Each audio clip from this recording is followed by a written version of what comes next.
When we think of Tudor era travelers, we often picture young noblemen on like an early version of the Grand Tour, or merchants crisscrossing Europe, or even ambassadors navigating courtly intrigues and diplomacy.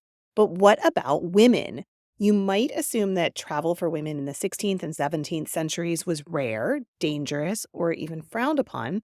And you'd be partially right. But new research is changing that narrative.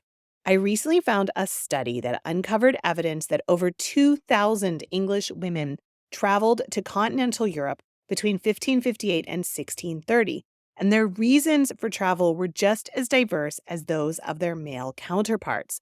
Some fled religious persecution, others followed husbands or family members, and some traveled for adventure, diplomacy, or even health reasons. So let's dive into this overlooked world of Tudor women on the move.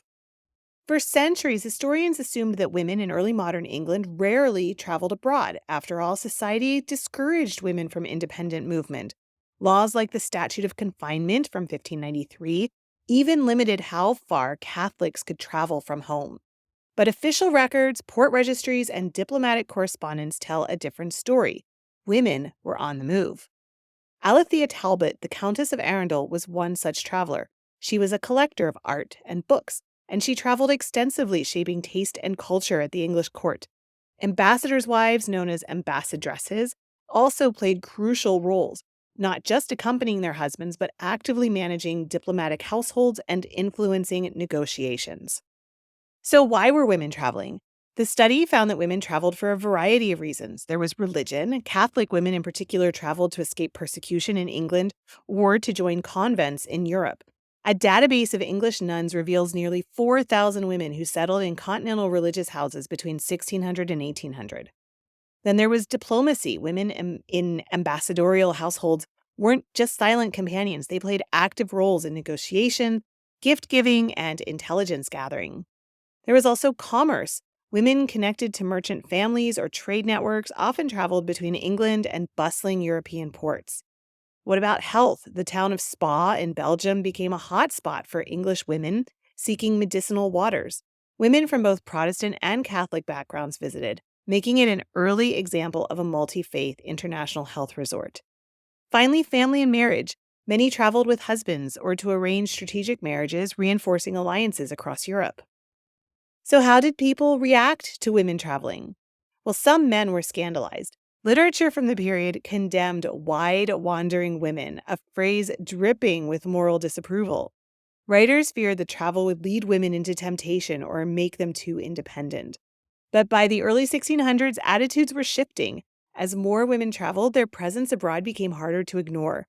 And in some circles, women travelers were even celebrated. After all, travel required courage, resilience, and intelligence, qualities that didn't go unnoticed even in a male-dominated world. The idea that Tudor women were static, passive figures has long dominated historical narratives, but this research challenges that.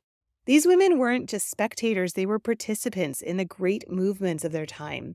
Whether escaping persecution, fostering diplomacy, or managing businesses, they carved out spaces for themselves in a world that wasn't always welcoming to female mobility. And that's what makes this discovery so important. It shifts our understanding of who was shaping Tudor England's relationship with Europe. It wasn't just kings and diplomats, it was also the women whose footsteps left invisible trails across the continent. So the next time you think about Tudor travel, remember the roads, the ports, even the diplomatic halls weren't just for men. Women were there too, obviously, sometimes in the shadows, sometimes in the spotlight, but always moving forward. I'm actually personally super interested in this topic because when I was in my early 20s, I moved to London by myself. I didn't know anybody there, and I moved all by my lonesome.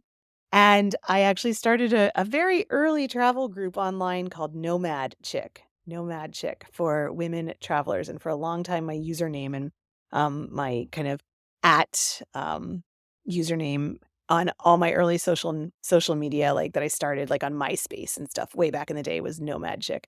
And I still kind of embrace my inner nomad chick. So I hope you enjoyed thinking about women travelers. If you are into travel, where do you want to go? I would love to know where you want to go next. I'm thinking about it because planning my summer, I think.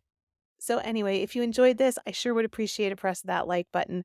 It helps to feed the algorithm and get our content to even more people. And I hope I earned your subscription to my channel where I put out videos like this and content like this on the regular.